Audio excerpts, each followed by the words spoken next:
চলতি বছর অক্টোবর মাসে পাহাড়ি ঢলে সৃষ্ট বন্যায় শেরপুর জেলার শ্রীবর্দী, ঝিনাইগাতি ও নালিতাবাড়ী উপজেলায় ক্ষতির মুখে পড়ে প্রায় 30,000 প্রান্তিক কৃষক। বন্যায় আমন ধান নষ্ট হয়ে বড় রকমের ক্ষতির মুখে পড়েছেন তারা। আমন ধানের এই ক্ষতি সামনের বোরো মৌসুমে পুষিয়ে নেওয়ার চেষ্টা করছেন কৃষকরা। সুদমুক্ত ঋণ দেওয়ার দাবি তাদের। বন্যায় আঙ্গ সব খায়া গেছে গা, আবাদ কিচ্ছু নাই কা। এই আবাদ করবো বুড়ার ফসল, আঙ্গুর বলতে কিছু নাই। ওই ধানটা যদি পাইতাম তাহলে আমার সংসার চলতো, কিন্তু তখন আর এটা চলার মতো কোনো ক্যাপাসিটি নাই।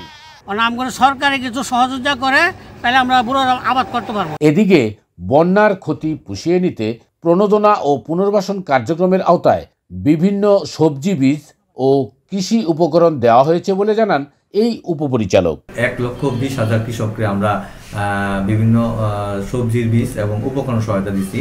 যে সমস্ত কৃষক তার সবজি বা অন্য ফসল আবাদ করতে হয় তাদেরকে অবশ্যই অগ্রাধিকার ভিত্তিতে কৃষি ঋণ প্রদান করতে হবে।